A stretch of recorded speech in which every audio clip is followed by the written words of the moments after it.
Hi guys, ഇന്നത്തേതൊരു birthday വ്ളോഗാണ്. വേറെ ആരുടെയുമല്ല, എൻ്റെ തന്നെ ബർത്ത്ഡേ ആണ്. അപ്പോൾ സെപ്റ്റംബർ 8-നായിരുന്നു എൻ്റെ ബർത്ത്ഡേ. സെപ്റ്റംബർ 13-നാണ് എൻ്റെ ഡേറ്റ് ഓഫ് ബർത്ത് കാര്യങ്ങളൊക്കെ വരുന്നത്. നമ്മൾ ബർത്ത്ഡേ കാര്യങ്ങളൊക്കെ സെലിബ്രേറ്റ് ചെയ്യുന്നത് നാൾ നോക്കിയിട്ടാണ്. അപ്പോൾ സെപ്റ്റംബർ 8-നായിരുന്നു എൻ്റെ നാൾ വന്നിട്ടുണ്ടായിരുന്നത്. അപ്പോൾ അന്നത്തെ ദിവസം തന്നെ സെലിബ്രേറ്റ് ചെയ്തു. രാത്രി 12 മണിയായപ്പോഴത്തേക്കും എൻ്റെ കെട്ടിയവൻ വിളിച്ച് എന്നെ വിഷ് ചെയ്തു. പുള്ളിക്കാരൻ സ്വിഗ്ഗിയിൽ കേക്കൊക്കെ ഓർഡർ ചെയ്ത് റെഡി ആയിട്ടിരിക്കുമായിരുന്നു. അപ്പോൾ നമ്മളെല്ലാവരെയും വിളിച്ചെണീപ്പിച്ചു, കേക്കൊക്കെ മുറിച്ചു, കഴിച്ചു, എല്ലാവരും കിടന്നു. പിന്നെ രാവിലെ എണീച്ചപ്പോൾ തന്നെ എങ്ങോട്ടെങ്കിലും പോകാമെന്നുള്ളൊരു പ്ലാൻ ഇട്ടു.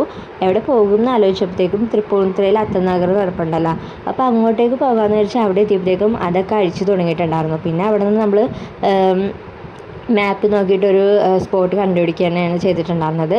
അപ്പോൾ ശാസ്താമുകൾ ലേക്ക് എന്ന് പറഞ്ഞിട്ടൊരു ലേക്ക് 5 കിലോമീറ്റർ മാറിയിട്ടുണ്ടായിരുന്നു. അപ്പം നമ്മൾ അവിടേക്ക് പോയി. അവിടെ പോയപ്പോൾ ഉള്ള അവസ്ഥ എന്ന് പറയുന്നത് ഇതാണ്. ഇങ്ങനെ ഒരു സ്ഥലത്തോട്ടാണ് നമ്മൾ എത്തിയിട്ടുണ്ടായിരുന്നത്.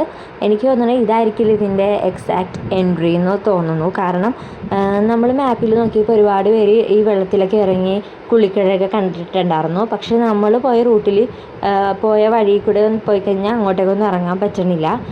പുല്ല് പിടിച്ചിട്ടാണ് എന്താണോ അറിയില്ല, വേറെ എൻട്രി ഉണ്ടാവുമെന്നാണ് തോന്നുന്നത്. അപ്പം നമ്മളവിടെ കുറച്ച് നേരം നിന്നു. പിന്നെ നമ്മൾ എത്തിയിട്ടുണ്ടായിരുന്ന സമയം എന്ന് പറയുന്നത് ഒരു 12 മണിയൊക്കെ ആയിട്ടുണ്ട്. അതുകൊണ്ട് തന്നെ പൊരിഞ്ഞ വെയിലാണ്. അതുകൊണ്ട് അധികം നേരമൊന്നും നമ്മൾ നിന്നിട്ടുണ്ടായിരുന്നില്ല. ഒരു 10-15 മിനിറ്റ് നിന്ന് വീഡിയോസും കാര്യങ്ങളൊക്കെ എടുത്തിട്ട് ഇങ്ങനെ നിന്നു. അത് കഴിഞ്ഞിട്ട് നമ്മൾ അവിടെ നിന്ന് തന്നെ നമ്മൾ വേറൊരു സ്പോട്ട് മാപ്പിൽ നോക്കി അങ്ങോട്ടേക്ക് ഇറങ്ങിയിട്ടുണ്ടായിരുന്നു. അത് ഇതേപോലെ ഒരു ചെറിയൊരു വെള്ളച്ചാട്ടത്തിൻ്റെ ഒരു ഇതാണ് നമ്മൾ കണ്ടിട്ടുണ്ടായിരുന്നത്. അപ്പോൾ അവിടെ എത്തിയപ്പോൾ അതൊരു അമ്പലത്തിൻ്റെ ഒരു വെള്ളച്ചാട്ടമായിരുന്നു. തിരുബലി മഹാദേവ ക്ഷേത്രം എന്നാണ് ആ ഒരു അമ്പലത്തിൻ്റെ പേര്. അപ്പോൾ അവിടുത്തെ ഒരു ചെറിയൊരു വെള്ളച്ചാട്ടമായിരുന്നു കേട്ടോ അത്.